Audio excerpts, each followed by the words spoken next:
What's happening, y'all? Scorpius here, and finally, here we go. The best build in Path of Exile 2 Dawn of the Hunt is the Blood Mage, but we do have 2 or 3 different variations, and as I promised on stream the other day, I'm gonna break down every single variation so you guys can try the best build in the game right now. So the first variation is with this item, the second one is with this one, then we've got 2 focuses that you could do 2 different builds, so there's like 4 different variations. And because we have a lot to cover, make sure that you like this guide and support the channel by subscribing so you don't miss out on any other future guides that are coming up. Okay, so the prime build here that we're gonna focus on is actually using the focuses.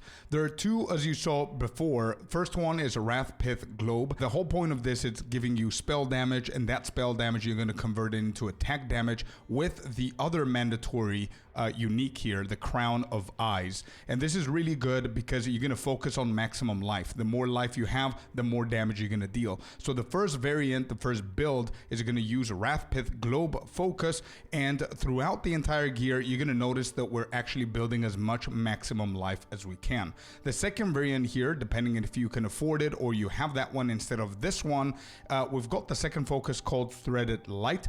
This does exactly the same thing, spell damage converted to attack damage with the Crown of Eyes, but instead of maximum life, we're building Spirit, which means the only difference if you're rocking the Threaded Light is the amulet, which you're going to focus on having Spirit on it. I don't, because my main build is with this focus, so I'm focusing more on maximum life, but the difference that you're going to have is put Spirit in here and put Spirit onto the chest. That's it. Now, the other variations of the same build is going to focus on the Chernobog's Pillar, as you saw earlier, and the Sacred Flame. Sacred Flame, you're going to focus mostly on damage nodes, and for the shield, you're going to focus mainly on the block nodes that we're going to see in a second, or you just can use this written guide and go to the second one. You're going to notice that there are a couple of extra nodes over here that give you things like glancing blows and block chance. Why? Because the more block chance you have, the more damage the shield is going to give you. As you could see at the very end here, it gives you 1% damage. So this is very, very similar to the Sacred Flame Scepter, which gives you a percentage of damage as extra fire damage, which is why all of these uniques here are a little bit on the expensive side. Now, before we actually break down the focus build, I don't want this video to be like 30 or 40 minutes long, so I do want to make sure that you guys understand that the majority of these builds are going to be 90% the same. The differences are that you're going to be building maximum life for this focus, you're going to be building Spirit on this focus, you're going to be building block chance on the shield, and you're just going to be doing like random stuff and getting some attack damage and stuff like that with the Scepter if you have it. The reason why I'm giving you all of these options is if in case you have any of these uniques, you can do one of these variants. Now, very importantly, the main stat throughout the entirety of these builds is going to be magnitude of bleeding, because our prime objective here is to one-shot or two-shot the bosses. So Rake and Blood Hunt are your main abilities here that we're going to cover in a second, but magnitude of bleeding is the most important thing. So throughout all of these variations, no matter what you choose, you need to focus that. You want to make sure that your resistances are up. You want to make sure that you have 100% critical hit chance on Lightning Spear and Rake, and as much critical damage bonus as you possibly can. That's basically it throughout everything. You will notice that the passive points are going to be very similar. The ascendancy points are going to be very similar on the Witch, Blood Mage, and also a lot of the support gems and abilities are going to be identical. I'm not going to cover every single detail of every single variant here because we're going to have an hour long of a video. There's a lot of things to cover. You're going to find them in the written guide below. But what I do want to say is that going for the focus variants is going to be cheaper for you, and they're going to scale a little bit easier. It's easier to scale with maximum life. It's easier to scale with Spirit rather than block chance or just random stuff with a Scepter. All of these builds, however, are tested. They're pretty popular and they're actually working. So first ability that we have here is Life Remnants, which is going to be a passive ability. You don't need to do anything about that, but you do get it from the ascendancy called Sagomancy right here. This is going to collect life whenever you kill stuff within your mapping, and this is what you're going to notice. My life being 5k, 4k, nearly 6k, it's going to double your HP. Really strong stuff. And don't forget that our damage excels with the more life that we have. The support gems we want here is Interlude for the effect and Dissipate for the effect of those remnants. remnants, magnetism, so you can be able to collect them from further away, and precision for the accuracy, 30% accuracy, not bad. Then the next 3 abilities are the prime abilities that you're going to be clicking on. Lightning Spear is going to be your mapping. You throw the spear, it's going to completely destroy the entire screen. And for that to work perfectly, we need Volt for the Voltaic charges so you can increase your damage, Martial Tempo so you can be able to throw them faster, Fork so you can actually fork the entire screen and destroy everything, Lacerate for 50% chance of bleeding, which if you don't kill them one shot with Lightning Spear, they're gonna bleed to death, which is cool. And then Long Shot so you can be able to deal 30% more attack damage the further away your target is. Then Rake is your main bossing ability, Rake and Blood Hunt actually. It's what we actually start the fight with, and Blood Hunt is there to execute, and it's the whole point of all of these builds to one-shot things like T4 Arbiter, T4 Xesht, etc, etc. For Rake to work properly, we need Ambrosia and Concoct. These two are the prime damage factors other than magnitude of bleeding that actually deal a ton of damage, and where it takes the damage from is Ambrosia takes it from your mana flask and Concoct takes it from your life flask. The reason why is because both of them give you increased damage based on the maximum charges that you have in both of your flasks. Max roll for some reason doesn't show the full charges. I do have 127 max charges on both. You can see the 70% increased charges right there. That's the max. That's what you need. Next, we've got Momentum. This is going to give you 40% more damage if you're at least 2 meters away from the target, and that's always what you want to do with the Rake anyway. By default, it increases its damage the further away you are when you hit it. Then we have Concentrated Effect, of course, 30% more area damage. And lastly, magnitude of bleeding. As I said, it's the most important thing for these builds to work. Deep Cuts gives us 75% more magnitude of bleeding. Then we've got Blood Hunt, which, as I said, is our executioner. It's what one-shots everything. We've got Overextend for 30% more critical damage bonus. We've got Primal Armament, 25% elemental damage. Heft, 30% more maximum physical damage. Elemental Focus for an additional 25% elemental damage. And lastly, Inevitable Critical that gives you extra critical hit chance per second, maximum to 100%. Now, here is something that is very important for you to know. If you do have a critical hit chance 100% on Lightning Spear and Rake, you don't need this support gem. So just take that away and replace it for something like Hourglass. This is going to give you 30% more damage on Blood Hunt. Yes, it's going to give it 10-second cooldown, but who cares? You're one-shotting the boss anyway, so you can just drop Inevitable Critical for Hourglass. And that's basically it. Next, we've got Disengage and Orb of Storms. These two are not mandatory abilities. It's up to you if you want them. I added them here so you can have the full kit. Disengage is going to have Bloodlust on for 30% more melee physical damage and Heavy Swing for an additional 35%. The reason why is because we want to maximize Disengage's damage, because what you're going to do is this is going to be your third ability that you click on in the rotation. So you're going to rake the target and then disengage immediately. That's going to deal even more damage, which is going to help your Blood Hunt deal even more damage afterwards. We're going to see the rotation in a second. But disengage is not mandatory. You can have it there for an additional damage booster. Then we've got Orb of Storms. Again, the same deal. It is not actually mandatory. It's there to give you some rage, some mana with Font of Rage, Font of Mana. Then it has Overabundance, so you can put 2 orbs in there, and Persistence, so it can last longer. Next, we've got Infernal Cry, which is the ability that we empower our Rake, so it can deal even more damage. The most important thing to remember here is you want to always click on Infernal Cry if the boss has spawned, not before when they're doing their little RP thing, before they're available for you to deal damage, but when they're actually available for you to deal damage, you need to click on Infernal Cry. And the reason why is because if you look at the cry right here, the only thing that we care about in this ability, which is why we have it at very, very low level, because we don't have a lot of strength, we care about this sentence right here. Empowered attacks gain 25% of damage as extra fire damage, as fire damage in general, per 5 power of enemies in rage.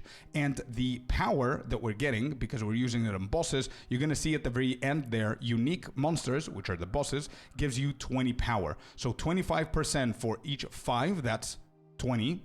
That means the 25 times 4 is 100%. You will empower 100% of the fire damage that Rake is going to deal if you click on this before you use Rake. And the support gems we use is Raging Cry, so we can get some rage, and Rage War Cry, so we can use up that rage. Premeditation, so we can buff up 15% more damage on Rake.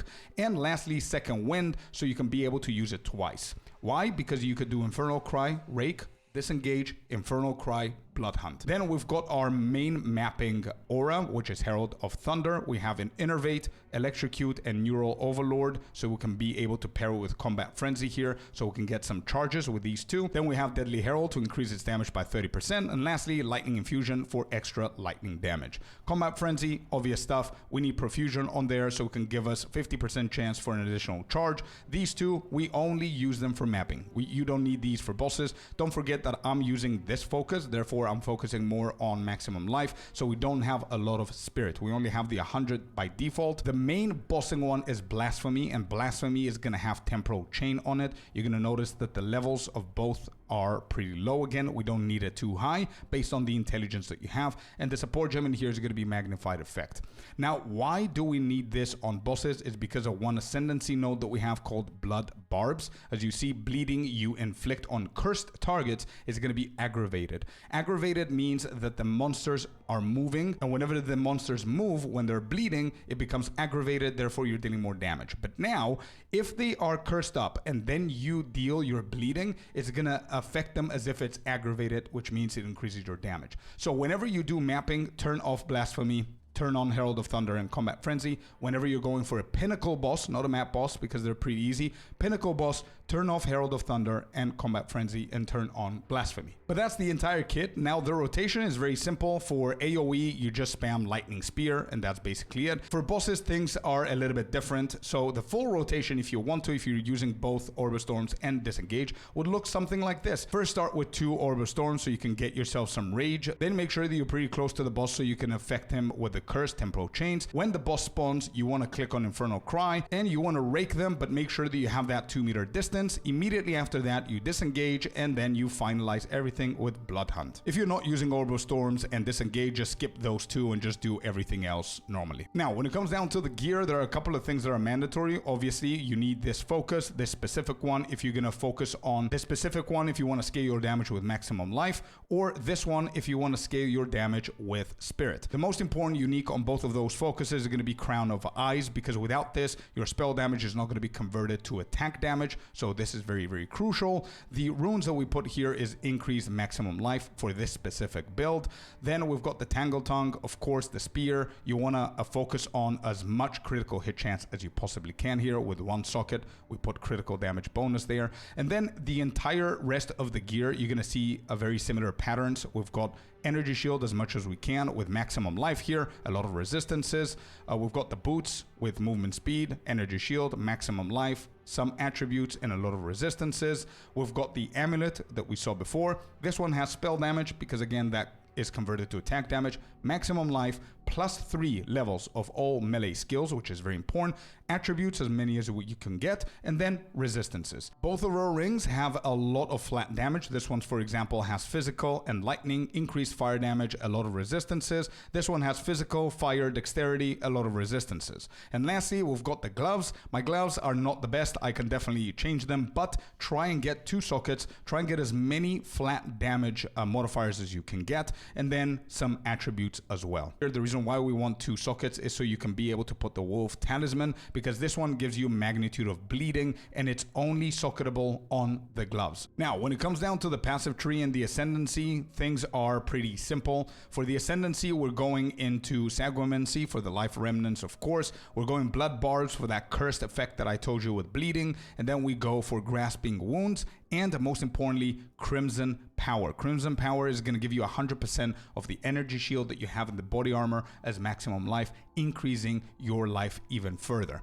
For the passive tree though, what you're going to notice that we're focusing on is a lot of crit. As you can see, we're getting all of these crit nodes all around the passive tree right here. Then other important stuff are things like these down here. All 3 of these green purple things like wasting, acting toxins, and deterioration are really crucial for this build because it provides you with damaging ailments, and bleeding is a damaging ailment, so that really helps you out. And of course, we're going to go into this cluster without getting the big node because this one increases the magnitude of bleeding as well. And as we said before, it's very, very crucial for this build. And last but not least, the most important cluster in my opinion is going to be this one right here, which is First Approach. What this allows us to do is to deal insane amount of damage the first time that we hit the boss whenever they're on full life, which is why we always start damaging the boss with Rake. Rake is our first damaging ability that we hit them, and with this cluster, the damage is going to significantly increase. Now, you see this glowing. This is our anointment on the amulet. Preemptive Strike, I think, is the best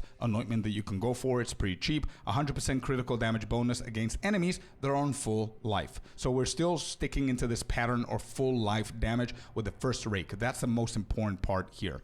Now, when it comes down to the jewels, there are a couple of different jewels that you can go for. For example, you can look for a time lost jewel, something like this. This is pretty expensive actually, but you can try and find something different with mods such as critical damage bonus, critical hit chance, if you will, lightning damage, magnitude of damaging elements of critical hits are really good stuff that you can go for, and this is the best placement for it because you get the entire cluster of the critical nodes right here. Then other jewels could look something like this, which is the From Nothing Diamond, the Heartstopper specifically, so you can be able to unlock this node right here, the Heartstopper, which is going to put this massive ring on it, and you're going to be able to get this cluster. But for the normal jewels, you can go for things like this: spell damage, because again, it's going to be converted to attack, critical hit chance, critical damage bonus, magnitude of elements you inflict, and there's also another mod here called magnitude of elements that you inflict on critical hit. If you feel that you're not as tanky as you would want to be, there's a very, very simple solution. One, you can drop these two and just go over here and you get 10, 15, and then another 15 maximum energy shield. This is going to help your energy shield a lot. Second thing that you could do is you can go for this triangle right here. This is going to help you a ton, and that should actually solve your problem with tankiness in case. The second thing that you could do is, if you can afford it, you can go for a second Rathpith and a second Tangle Tongue for your weapon set 2, weapon set 1 and 2, and the same you could do with the Threaded Light. And if you have both sets with both of these weapons, then you can start maneuvering your entire passive tree with weapon set 1 and weapon set 2. Have one set for mapping, one set for bossing, like we did on the previous one. And what that will do is you get, let's say, half of the critical nodes on weapon set 1, and the other half of the points are going to go for things like energy shield. Now, if you want to check out the other builds, for example, if you have the scepter or you have the shield, all you got to do is click here. You're going to see that the gear is slightly different. I'm not really focusing on maximum life here. It is whatever you can get with the scepter, more flat damage resistances, just the basic stuff, +3 levels or +2 critical hit, critical damage bonus. We've got the scepter that increases your fire damage. Then the abilities here are going to change a little bit. You're going to have Purity of Fire that comes from the Sacred Flame. In here, you can put a lot of spirit reservation gems that don't actually affect your spirit. For some reason, it's bugged. Until they fix it, you can just use it.